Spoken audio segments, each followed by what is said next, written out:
कार्तिक पूर्णिमा थी तो मैं गई थी गया के विष्णुपद मंदिर। तो चलिए आपको दिखाती हूँ कि वहाँ के मंदिर में क्या कुछ खास है। आज का दिन बहुत ही शुभ था तो हम लोग 5 बजे ही अपने घर से निकल पड़े थे। पहले ऑटो से सफ़र किया और फिर पैदल यात्रा भी करनी पड़ी क्योंकि भीड़ बहुत ज़्यादा ही थी। कार्तिक पूर्णिमा का शुभ दिन गंगा स्नान के लिए और दीपदान के लिए बहुत ही शुभ माना जाता है। तो लोग बड़ी संख्या में यहाँ पर इस पवित्र मंदिर पर पहुँचते हैं और फल्गु नदी में स्नान भी करते हैं। विष्णुपद मंदिर जाने में हमें पैदल यात्रा भी करनी पड़ी और साथ साथ दुकान में सुंदर सुंदर आभूषण भी मिल रहे थे, प्लेट्स मिल रहे थे, लोटे मिल रहे थे। द्वार पर भी आपका स्वागत है, ऐसा लग रहा था जैसे बाहें पसार कर हमारा स्वागत कर रहा हो।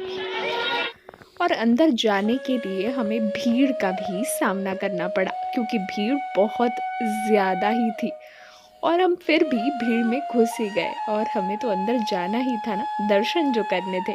तो बहुत सारी कठिनाइयों से होते हुए हम गए और रास्ते में हमें बहुत खूबसूरत दुकानें भी मिली। हमने प्रसाद भी खरीदा था क्योंकि मंदिर बिना प्रसाद के कैसे पूरा हो सकता है। तो हमने प्रसाद भी खरीदा और मंदिर स्थल पर भी हम लोग गए और ये दुकानें इतनी खूबसूरत टिमटिमा रही थी। तो फिर मैंने सोचा कि इनको भी अपने कैमरे में कैद किया जाए।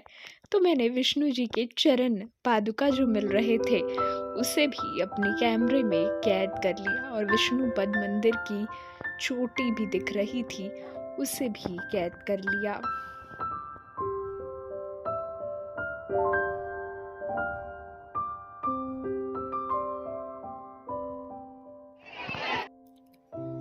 विष्णुपद मंदिर के बारे में चलिए आपको बताती हूँ।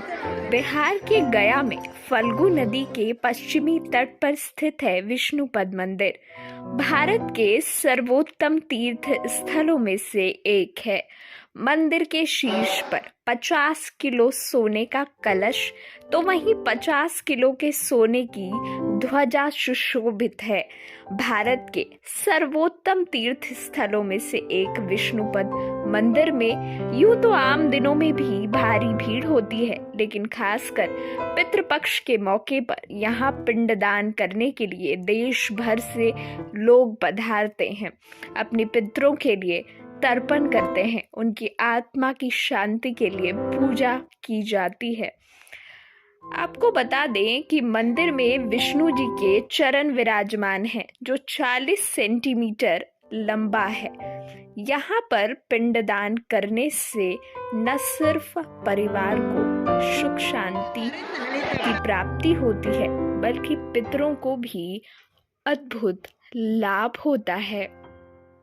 गया के अलावा देश के अलग अलग राज्यों से लोग यहाँ पर इस पवित्र मंदिर में विष्णु जी के चरणों के दर्शन के लिए पधारते हैं।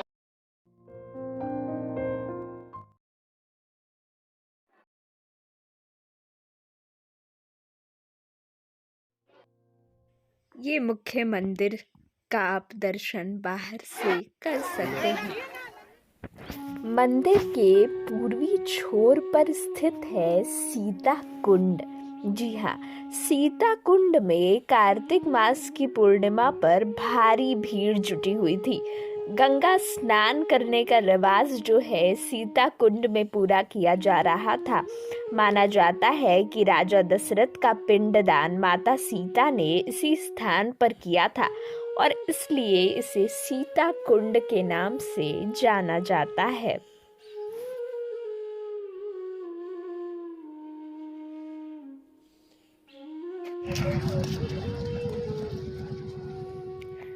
सीता कुंड बेहद ही खूबसूरत है और यहाँ का अलौकिक नज़ारा हमें भी ये आकर्षित कर रहा था।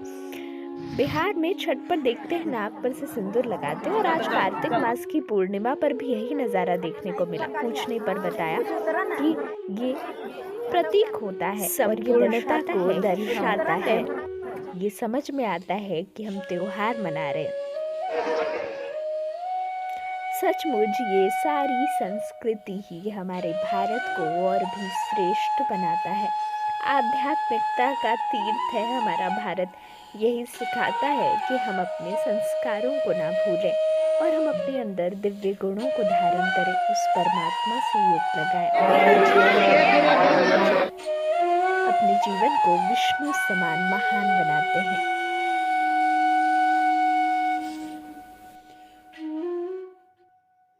नर से नारायण और नारी से लक्ष्मी बनने का